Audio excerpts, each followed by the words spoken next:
காரணிப்படுத்துக factorise.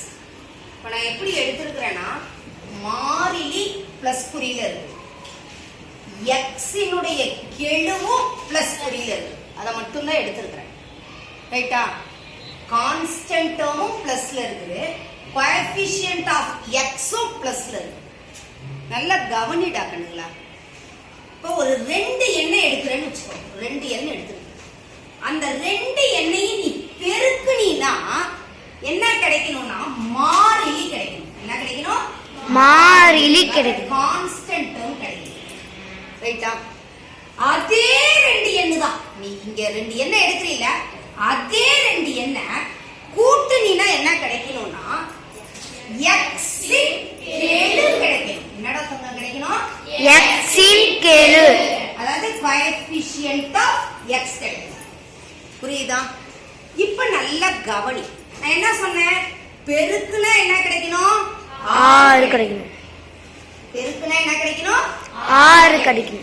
அதே 2 என்ன கூட்டுனா என்ன கிடைக்கணும்? 5 கிடைக்கும். என்ன 5 கிடைக்கணும்? Plus 5 plus 6. ஏன்னா இங்க வந்து பிளஸ் பிளஸ் இருக்கிறதுனால ஒன்றும் பிரச்சனை கிடையாது.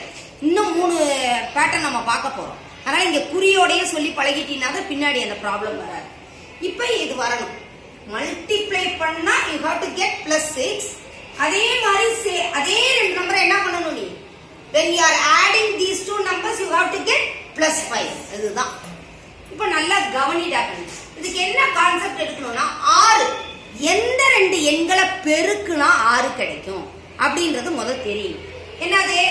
1 6 2 3 6. கரெக்டா? கரெக்ட் இல்லையாடா கண்ணு? அடுத்த மறுபடியும் எல்லாம் மாத்தி போட்டுட்டு இருக்க வேண்டாம். இப்ப வரும்போது இது 2யும் கூட்டி பாப்பீங்க. கூட்டி பாப்பீங்களா பார்க்க மாட்டீங்களா? பாப்போம். 1யும் 6யும் கூட்டினா என்ன வரும்? 7. 2யும் 3யும் கூட்டினா என்ன வரும்? 5. அப்ப இங்க என்ன நம்பர் எடுப்ப நீ? 2 3. என்ன எடுப்ப? 2 3. அப்ப என்ன ஆன்சர்? x + 2 x + 3. ரெண்டுமே என்ன குறி? ஒரே மாதிரியான குறிகள். அதையும் நல்லா கவனிடா கண்ணனி. மாறிலி கூட்டல் குறியில வந்தா பிளஸ் சைன்ல இருந்தா இங்க வரக்கூடிய 2 நம்பருக்கும் சேம் சிம்பிள் தான் இருக்கு, ஒரே மாதிரியான குறிகள் தான் இருக்கு. இப்ப இந்த ஒரே மாதிரியான குறிகள் என்ன குறி அப்படின்னா எக்ஸினுடைய கெழுவை பாருங்க. எதை பார்க்கணும்? எக்ஸினுடைய கெழுவை பார்க்கணும். இங்க என்ன குறி இருக்கு? Plus. Plus. Coefficient of x ஓட சிம்பலை பாரு, என்ன இருக்கு? பிளஸ். அப்ப இந்த 2 நம்பருக்குமே என்ன சிம்பல் தான் வரும்? கண்டிப்பா பிளஸ் சிம்பல் தான் வரும். புரியுதா? புரியலையாடா கண்ணு? கூட்டல் குறி தான் வரும். அதனால நம்ம x + 2 x + 3 அதுல மாற்றமே கிடையாது. இன்னொன்னு நல்லா கவனிக்கணும். இங்க எடுக்கிறீங்க இங்க நம்பர், இங்க 5 இருக்குதா? இங்க என்னடா கண்ணு இருக்கு? 6. நமக்கு கூட்டுனா என்ன கிடைக்கணும்? 5 தான் கிடைக்கணும். அப்ப இங்க 6 வரும்போது இத கூட்டி பார்க்க வேண்டிய அவசியமே இல்ல, கிடையாது. ஏன்னா கண்டிப்பா எப்படிதான் வரும்? பெருசா தான் வரும். அதனால நமக்கு தேவையில்லை. 2 3 6 இதுதான் ஆன்சர்.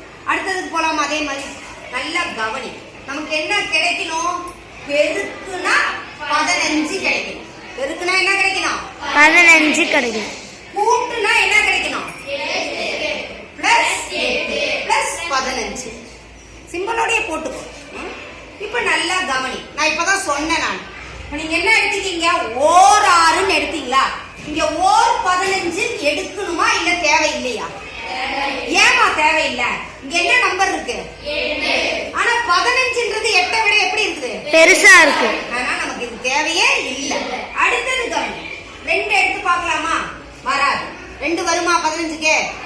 அடுத்தது என்ன எடுக்கலாம்? 3. என்னது? 5 15. 3 5 கூட்டினா என்ன கிடைக்குது? 8 +3 +5. ரைட்டா? ரைட். ஏன்னா இரண்டும் எப்படி இருக்கணும்? ஒரே மாதிரியான குறிகளை கொண்டிருக்கணும். எப்ப? மாறிலி பிளஸ்ஸா இருக்கும். அந்த ஒரே மாதிரியான குறிகள் அப்படின்றத எதை வச்சு நீ நிர்ணயிப்ப? எக்ஸினுடைய கெழுவை வச்சு. இங்க பிளஸ் தான் இருக்கு, அதனால பிளஸ் பிளஸ். அப்ப என்ன ஆன்சர் நமக்கு இருக்கு? x + 3 x + 5. சரியாடா கண்ணு? அதே மாதிரி அடுத்தது. ரைட்டா? என்னது? பெருக்குனா நமக்கு என்ன கிடைக்கணும்? பிளஸ் 14 கூட்டுனா என்ன கிடைக்கணும்? பிளஸ் 15. இப்ப நல்லா கவனி. ஓர் 14 14. ஏங்க இங்க நான் ஓர் 14 சொன்னேன்? 14ன்றது 15 விட எப்படி இருக்குது? சின்ன. நம்ம கூட்டும் போது 15 வர்றதுக்கு வாய்ப்புகள் இருக்கு. கூட்டி பார்க்கலாமா? வருதா? வருதா வரலையா? வருது. அப்ப பிளஸ் 1 பிளஸ் 14. அப்ப ஆன்சர் என்ன? x plus 1 x plus 14. சரியாடா கண்ணு? அடுத்தது கவனி. பெருக்குனா என்ன கிடைக்கணும்? பிளஸ் 30. அதே ரெண்டு எண்களை கூட்டும் போது என்ன கிடைக்கணும்? பிளஸ் 13. பிளஸ் 13. 4 30ன்னு எடுப்பியா? எடுக்க முடியாது. தேவையில்லை. எடுத்தாலும் தப்பெல்லாம் கிடையாது கண்ணு. கொஞ்சம் சில நேரங்கள்ல நம்ம ஃபாஸ்டா செய்ய கத்துக்கணும், நேரம் மிச்சப்படுத்த தெரியணும். அதெல்லாம் தொடக்கத்துல இருந்து நீ கத்துக்கிட்டீங்கன்னா தான். இப்போ 1 30 வேண்டாம். அடுத்தது 2 15. 2 15 தேவையில்லை. ஏன்னா 13 விட 15 என்னது? பெருசு. அப்ப கூட்டும் போது கண்டிப்பா வராது. அடுத்தது என்ன எடுத்துக்கிறேன்? 3 பெருக்கல் 10. பாரு கரெக்டா வருதா வரலையா? 3 10 கூட்டினா 13 வருதா? அப்ப என்ன 3? பிளஸ் 3. ரொம்ப முக்கியம். அப்ப ஆன்சர் என்ன நமக்கு? x plus 3 x plus 10. புரியுதாடா கண்ணு? புரிஞ்சுதா புரியலையா? ஈஸியா இருக்கா? அதனால நீங்க 1 பெருக்கல் போட்டு செய்யறதுனாலும் செய்யுங்க. கொஞ்சம் நல்லா ஃபாஸ்டா செய்யற குழந்தைங்க அந்த கான்செப்டை கொஞ்சம் புரிஞ்சுக்கிட்டு அடுத்தடுத்த நம்பரை வேகமா எடுத்து மல்டிப்ளை பண்ணிக்கலாம். சரியா கண்ணு? புரியுதாடா? ரைட்.